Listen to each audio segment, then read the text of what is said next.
Joe McDonough here with my MMA news. I am joined by Mr. Slippery Pete, Peter Barrett. How are you doing, Pete? What's up, guys? How's it going? Man, I'm great. I'm doing great. Awesome, man. And you've got a fight coming up. We're all excited to see it. But I always wonder, with a fight so close to the holidays, I mean, what is Thanksgiving like for you? I mean, is there any eating involved? Yeah. So, I kind of went at it strategically yesterday. So I woke up, had my coffee, my lemon water. I worked out hard for 2 hours, um, and kept my fast going right up until I ate. So, I don't think I broke. I wouldn't. Yeah, let's say I didn't break my fast until like 2 o'clock that day yesterday. So just water, coffee, you know, all day long after working out, nothing. And then I eat that one meal in a nice fasted state, get all the nutrients that I need. My body's ready and waiting for it. And then I eat a big enough meal where I only need to eat one meal yesterday. So, I had a ton of turkey. I had a ton of vegetables. I had some sweet potato, some regular potato, but I didn't have any stuffing. I didn't have any sweets. So I ate all the meat. I ate all the vegetables. Hit it with some healthy carbohydrates. Little trick there is if you let your potatoes cool down, they they transform from fast digesting carbs, which will spike your blood sugar, to slow digesting carbs, which your body does better with. So I let my sweet potatoes get nice and cold before I ate them, and just tried to strategically attack the meal as best as I possibly could, so I could eat as much as I could. Little science lesson there from Slippery Yeah, Pete. I sorry for love the it. long-winded answer, but No, I love it. potatoes are potatoes digest better when they're cold after you Mm-hmm. bake them. So I always eat my potatoes cold, so I don't have to worry about my blood sugar flying all over the place. And then Yeah. just by holding my fast longer, you know, and getting that workout in, I was prepared to eat kind of a calorie dense meal. Yeah, and the other part of that is obviously, like you said, it's very strategic how you have to go about eating on a day that's full of eating. The rest of us are, smashing our faces in. But the other side of that is, you kind of get a break from, like you said, you had a 2-hour hard training session yesterday. But I'm assuming you were with family yesterday. You kind of get a break from it all and kind of get to be back with the family and kind of enjoy the holiday. Is that part of it too?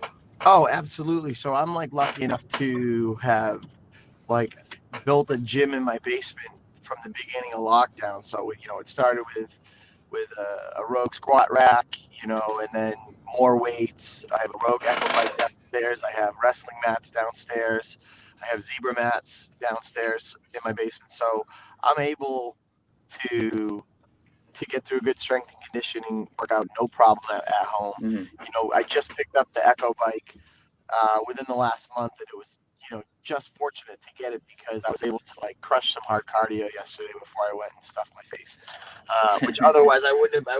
What did I want to go outside and run fucking sprints in the rain? You know what I mean? Exactly. Let's be real. I want to win that fight just as much as Chase Hooper does, but I do not want to be out in the rain on Thanksgiving running sprints on the street.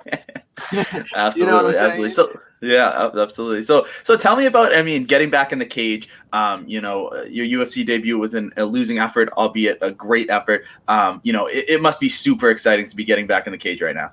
Oh, if I didn't have a medical suspension that held me up this long, I would have been back in the cage sooner. This Mm-hmm. is, if you're willing and able to fight and able to train, I mean, they're scheduling people left and right. I mean, I think Mike Rodriguez, he just announced his third fight in 6 months. He Yeah. turned around quick, fought Ed Hermanson. He's been out for a little bit, but now he's fighting, I think, in February. So the company is good to those that want to fight right now. So I'm just trying to take advantage of that as much as possible. Absolutely. And, a smart idea. What was the biggest thing you learned from that UFC debut? Man, you're going to need a gun to stop me. And Mm-hmm. I don't think anybody's getting a gun in the cage. So try your fucking luck. Come get me. You can hit me with you can hit me with the kitchen sink and I'm not going to stop. Yeah. My heart and desire to do well and excel at this is incredible. And, that was an aspect that we got to see with the Zalal fight.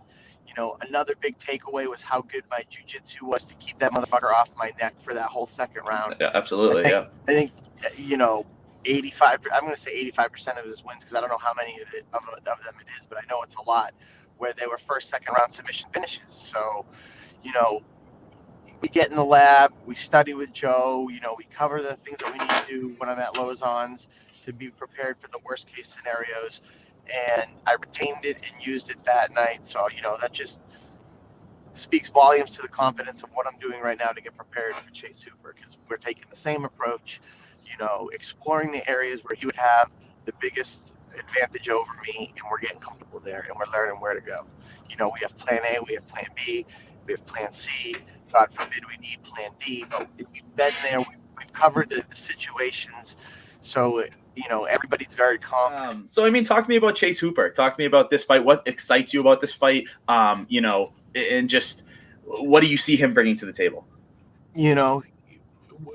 I'm super excited about this fight because he's someone that the UFC has invested a good amount of money in. They're building him up. He's got a ton of star power. I think this is his third pay-per-view event, and they only bring the bigger names in for the pay-per-views, and thankfully I'm going to be the guy on the other side of the cage of him on the 12th, and I have a ton of fans that I'm going to gain, that night because I'm not there to steal his thunder, but when I knock this kid out and I'm the first one to do it, everybody's going to remember my name, especially his fans. And I just, the way MMA fans work is you love somebody until someone beats him and then you jump on his hype train. So I'm just hoping to gain a bunch of people that night and really expose his subpar striking. We know he's a world champion on the ground, but, I'd be lying to you if I said my game plan wasn't to keep this fight standing. We want to keep the pressure enough to keep them on the feet, keep them entertained on the feet. But one thing's going to lead to another, and I'm going to put him to sleep with my hands. So like I said, we're getting prepared for the worst case scenario on the ground, and we're getting comfortable there, and we're getting familiar there, and we're going to tear him apart on our feet. And obviously, he's one of the, I think actually he is the youngest person on the UFC roster. How much does experience play into this? Where you've been around a little longer, you've been in the cage a little more. How much does experience play into fighting a guy like this who is still so raw in the sport? Yeah, I mean, he's super green on his feet, and you can see it with his lazy punches. Caceres did a really good job. Like, they worked an awesome game plan against him the last time they fought. So, we can take that feather and put that in our hat to see that, he is super awkward on his feet. He is super awkward striking. He doesn't have the best mechanics. But if you watch him closely enough, he knows what he's doing. He's just not comfortable enough to execute it when he should be doing it. Like he's still learning how to run. He can't run with it yet. Obviously, on the ground, it's a different story. So, that's what that is. He's a world champion brown belt. You can't split that any other way than to respect what the kid knows and then try to have a very good anti-jiu-jitsu game plan going into it. So, I mean, it's a fun fight. It's a great fight. Absolutely, yeah. I just can't say enough good things about it. Like, from the moment we got the email, like, we got, Peter, what do you think? I'm like, what do you mean? What do I think? This is a fucking great fight. The kid's got a ton of eyes on him. I could knock this kid out. I just watched him fight, and I remember watching that fight going, man, it would be really cold of me to call him out after he lost to Caceres like that, especially because I haven't even made my debut. But I saw that, and I'm like, oh, dude, like, let's do this. Let's get a contract signed. Like, I want to fight this kid. He's got so much hype on him. Because he's a great submission guy. Well, now we're going to show everybody that I'm a great fucking knockout guy, and I have been for a long time. Something that us New England fans have known for a while, and the UFC fans will know very, very soon. But because the debut was a loss, is there pressure to get a win here? Is there like extra added pressure, and how does that affect you?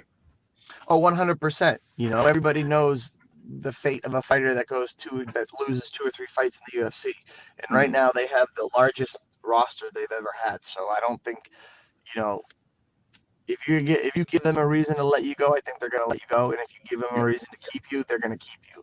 So yeah, I would hate to fall to 0-2 in the UFC. I'm really looking to put a stamp on my name and put a one next to my name there. So I go 1-1, and then 2-1, and then 3-1, and then 4-1. We build I from love it. there. I just need to get that momentum going. Mm, And this is the fight that's gonna,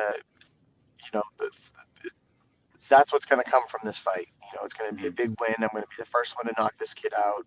He's going to fall to his second defeat.